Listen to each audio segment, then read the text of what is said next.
So maraming salamat po sa inyo. At bago tayo magtapos, siguro baka mayroong gustong magsalita,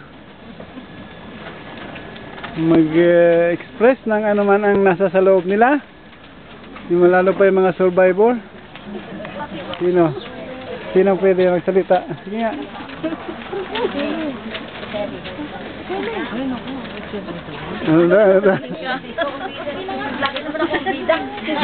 Ayan, sige po. Ayan. Ayan na. Sige, naka-record dyan. Naka-record. Sige po. Ayan, sige. Sige po. Sige lang. Ayan na. Ang mga survivor. So, ang Libya, survivor. Hello.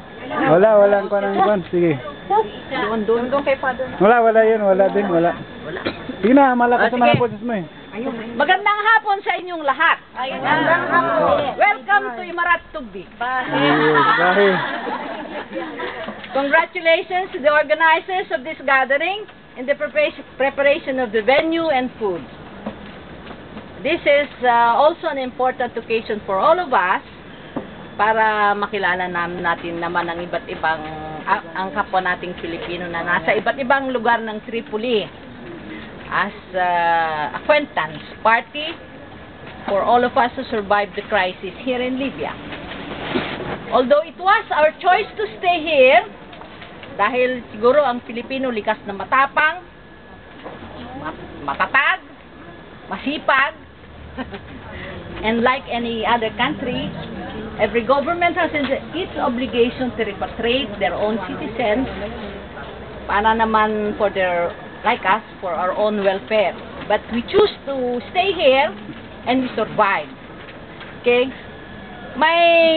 Sa pagkaalam ko, may isa tayong kababayan na natamaan ng ligaw na bala. At siya ay natulungan natin dito sa TMC para maalis yung bala. Kasi bumibili siya dun sa tindahan eh. Nakakila siya. Tamaan siya dito, hindi naman na yung buto. Tatanggal naman natin yung bala by the help of our OT staff here in TMC. So, okay na siya. Ano pa? Meron din tayong kanya-kanyang experience, katulad din siguro na na-experience namin dito na grupo-grupo din kami kung pumunta sa hospital dahil iniwanan kami ng mga Libyan nurses. Kami na lang din ang parang nag-manage ng buong hospital through the leadership of Sonia Claro. Tapos,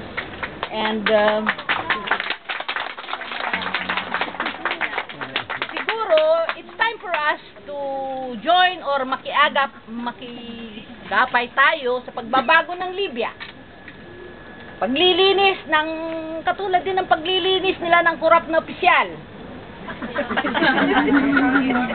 And by that, we should establish an honest organization for us here Filipinos in Libya para naman maisulong natin na sana makabalik yung mga kasamahan natin na umuwi na at makapagtrabaho pa rin. Hindi naman. Siyempre, may kanya-kanya. May option. Katulad ng sabi ko, may options tayo eh. May choice tayo para hindi naman sa dahil natakot sila. Nandun na ako. Takot din naman ako nung araw eh. Pero, yun sana. Kasi, ang sabi, isa kasi sa Libya, ang 41 country na ban. Hindi pa sila kumbinsido na safe pa tayo dito. Pero sana maiparating din natin sa ating gobyerno yung mga meron diyan mga email o mga anong pangalan na Facebook na kailangan ang interes ng Pilipinas dito si Libya ay trabaho, di ba? Trabaho because ito lang ang nagme-maintain ng economy natin sa Pilipinas. Wala naman tayong ibang interes. Kaya yun lang, baka kasi tayo maunahan. Marami kasi dito sa neighboring country na katulad ng balita dyan sa hospital, nakukuha sila. Global recession ngayon eh. Wala nang mapupunta ng iba nating kababayan. Siguro mas maganda kung isusulong natin na yung explain natin naman sa kanila na safe naman ang Libya. Diba? Di ba naniniwala ba kayo na safe ang Libya? Safe ang Libya. Hindi ba? Hindi ba kayo naniniwala? Uy, nakakapag-shopping na nga kayo eh. Siyempre pa din. Nakapag-travel lang ako ng safe ha, safe. Wala namang gagaanong kwan. Magiging magandang destinasyon ng migrant workers ng Libya. Naniniwala ako dyan. Nagbago na din kasi ang pagtingin nila sa atin eh. Nung araw, pag naglalakad tayo dyan, sabi sa atin, ano sinasabi sa atin? Alibaba, Alibaba. Ngayon, hindi na. Sila na Alibaba. Kaya patunayan na rin siguro na hindi tayo ang Alibaba. Di ba? So, maganda Grabe pa nga sa Pilipinas eh. Maganda Grabe na sa treatment nila sa atin. Kaya, sana, huwag naman gano'n ang pamimintas ng ating gobyerno dito sa Libya. Kasi, kahit papano, malaki din naman ng naging ano natin, naging production natin dito eh. Katulad ng kapag patapos tayo ng pag-aaral ng ating mga anak. Ako, yung anak kong nag-aaral, nandito rin, nagtatrabaho. So, hindi naman ako naniniwala na ganun ka-danger na ang Libya.